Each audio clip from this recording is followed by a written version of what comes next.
All right guys, कैसे हो आप लोग। आई होप कि अब सभी लोग इस हीट वेव के अंदर घर पे सुरक्षित होंगे। दोस्तों आज की इस वीडियो में हम लोग बहुत ही ज़्यादा एक डिमांडिंग टॉपिक के ऊपर बात करने वाले हैं, जो कि है बीम यानी कि बिल्डिंग इंफॉर्मेशन टेक्नोलॉजी।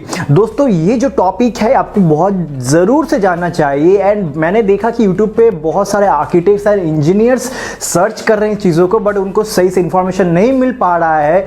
कोई कुछ भी इस वीडियो डाला है इस टॉपिक के ऊपर, क्योंकि गाइज ये जो टॉपिक है ये ज़्यादा लोगों को अभी तक नहीं मालूम है।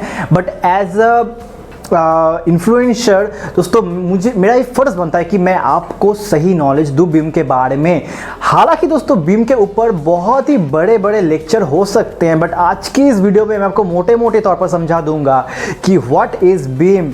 बीम कोई सॉफ्टवेयर है या नहीं, बीम के फ्यूचर क्या है, कैरियर स्कोप्स कौन कौन से हैं, एंड क्यों हमें बीम 2023 में आज के दिन सीखना चाहिए। एंड मैं आपको ये भी कह सकता हूँ कि आज की इस वीडियो देखने के बाद आपको दूसरा कोई बीम के रिलेटेड वीडियो देखने का इनिशियल स्टेज पे ज़रूरत नहीं पड़ेगा। एंड क्योंकि गाइस मैं भी बीम का स्टूडेंट हूँ, मैं भी इस इंडस्ट्री में काम सीख रहा हूँ, तो मुझे गाइस पता है इस चीज़ के बारे में। तो अच्छा ये होगा वीडियो को आप आखिर तक देखिए, छोटा सा वीडियो होने वाला है। कोई भी डाउट बचता है आखिर तक तो कमेंट कीजिएगा, इंस्टाग्राम का लिंक डिस्क्रिप्शन में दिया हुआ है, जाके डीएम कीजिए। सबसे पहला जो डाउट लोगों में होता है कि इज बीम अ सॉफ्टवेयर और not. Guys, let me tell you that Beam is not a particular software but a mix of software. Okay, तो Beam के अंदर बहुत सारे सॉफ्टवेयर्स उपलब्ध है जिनका इस्तेमाल करके हम लोग Beam को करते हैं। अब दोस्तों आप बोलेंगे कि Beam तो फिर है क्या। देखिए गाइस, Beam एक काम का प्रोसेस का नाम है, एक जो वर्किंग प्रोसेस है उस टोटल प्रोसेस का नाम है BIM।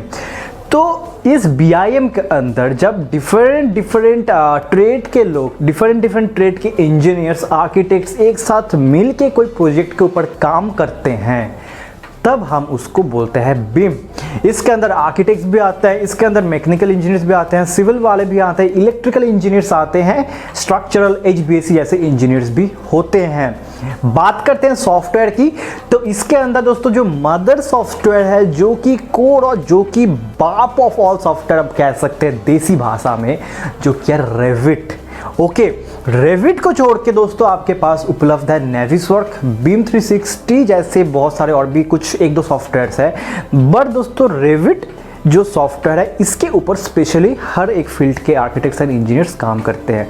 तो पूरा मिलके जो जिस प्रोजेक्ट के ऊपर काम हो रहा है, जो सब लोग मिलके इन सॉफ्टवेयर का इस्तेमाल कर एक प्रोजेक्ट को डेवलप कर रहे हैं, तो इस टोटल वर्क फ्लो का नाम है, टोटल मैनेजमेंट का नाम है, टोटल प्रोसेस का नाम है BIM, building information modelling. Okay, number 2 जो सवाल आता है, जो कि है किन किन लोगों को बीम सीखना चाहिए। दोस्तों देखिए, अगर आप आर्किटेक्ट हो, अगर आप कोर इंजीनियर हो, इलेक्ट्रिकल, मैकेनिकल, प्लम्बिंग, HVAC जैसे, तो दोस्तों आप बीम आसानी से सीख सकते हैं। अगर आप NIT IIT जैसे कॉलेज से हो तो वहाँ पे आपको रेविट के ऊपर ट्रेनिंग 3rd ईयर से ही मिलना शुरू हो जाता है, और कोई भी ये सीख सकता है अगर आप इनिशियल स्टेज पे हो आपके कैरियर के। ओके, एंड बीम सीखने के फ़ायदे कौन कौन से हैं।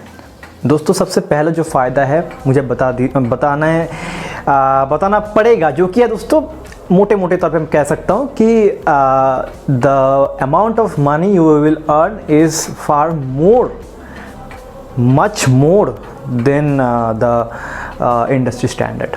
तो दोस्तों अगर आप एक बीइंग एन आर्किटेक्ट जितना आप पैसा कमा रहे होंगे, being an civil engineer, being an electrical engineer जितना पैसा कमा रहे होंगे, आप बीम से उसका 10 गुना, 12 गुना, 15 गुना ज़्यादा पैसा यहाँ पे बना सकते हैं। हालांकि दोस्तों ये मैटर करता है, 40 गुना 50 गुना भी आप कमा सकते हैं, बट दोस्तों मैं आपको एज अ एवरेज बताया, बाकी तो आपके स्किल्स के ऊपर डिपेंड करता है।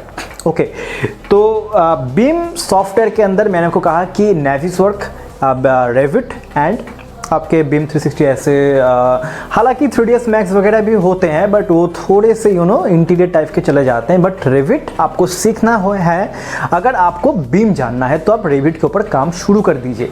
नंबर 4 जो सवाल आता है कि सॉरी गाइस, कि रेविट आर्किटेक्चर, रेविट एमईपी जो हम सुनते हैं, रेविट इलेक्ट्रिकल जो सुनते हैं, क्या अलग अलग सॉफ्टवेयर है? नहीं, एक ही सॉफ्टवेयर है। स्टूडेंट्स के लिए अलग अलग आप सीख सकते हैं, कोर्स ले सकते हैं, कॉलेज में सीख सकते हैं। अगर कोई आर्किटेक्ट सीख रहा है तो उसके लिए रेविट आर्किटेक्चर हो जाएगा। So sorry guys, I am so sorry, थोड़ा सा हेल्थ प्रॉब्लम है। तो अगर आप इलेक्ट्रिकल के स्टूडेंट हैं, इलेक्ट्रिकल इंजीनियर्स है, तो अगर आप रेविट सीखना चाहते हैं तो आपके लिए हो जाएगा वो Revit MEP. MEP stands for mechanical electrical plumbing.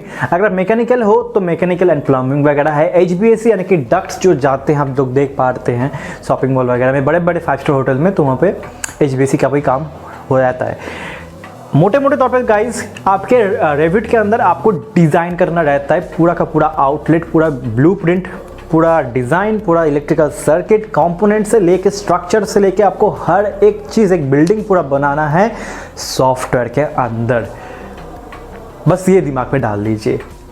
जिनका जो रोल रहेगा, आर्किटेक्ट का रोल रहेगा बिल्डिंग को डिज़ाइन करने के लिए, इलेक्ट्रिकल बंदे को रोल रहेगा बिल्डिंग का पूरा, लाइक बुर्ज खलीफा रेडी हो रहा है तो बुर्ज खलीफा का पूरा जो इलेक्ट्रिकल का लेआउट है वो उस बंदे को डिज़ाइन करना पड़ेगा। तो दोस्तों यही था। एंड आर्किटेक्चरल एमईपी वगैरह ये सब होते हैं। तो ऐसा नहीं है कि अगर आप एमईपी से है, अगर आप इंजीनियर है तो आप आर्किटेक्ट नहीं सीख सकते। गाइस, मैं भी आर्किटेक्चर भी सीख रहा हूँ, उसके बाद एमईपी सीखूंगा, क्योंकि पहले आर्किटेक्ट्स को जानना, पहले आर्किटेक्चर को सीखना ज़्यादा बेहतर होगा। क्योंकि हम जैसे एमईपी में चले जाएंगे वहाँ पे हमारा ट्रेड के अंदर घुस जाएंगे, ठीक है। बट उससे पहले अगर हमें बीम को अच्छे से समझना पड़ेगा तो आपको आर्किटेक्चर अच्छे से जानना पड़ेगा, यानी कि रेविट आर्किटेक्चर को जानना पड़ेगा, ताकि आप बीम के अंदर अच्छे से अपना जड़ को गढ़ा पाए। और उससे भी पहले अगर आप बोलते हैं कि रेविट डायरेक्ट हम सीख नहीं सकते, जी हाँ, बिल्कुल नहीं सीख सकते हैं। आपको उससे पहले ऑटोकैड को जानना ज़रूरत है। आपके भाई ने भी ऑटोकैड का कोर्स कंप्लीट कर लिया है। तो ऑटोकैड कौन कौन से लोग सीख सकते हैं? हर कोई सीख सकता है। आर्किटेक्चर सीख सकता है, सिविल वाला सीख सकता है, मैकेनिकल, इलेक्ट्रिकल, प्लम्बिंग, कोई भी इंजीनियर हो, आप ऑटोकैड का एज अ बेसिक सीख सकते हैं। क्योंकि ऑटोकैड के ऊपर पूरा डिज़ाइन इंडस्ट्री इस वक्त पूरे वर्ल्ड में डिपेंड किया हुआ है। उसके बाद ऑटोकैड के बाद आप रेविट में जा सकते हैं। आई होप गाइस कि आज की इस टॉपिक में इतना इन्फॉर्मेशन सफिशिएंट होगा।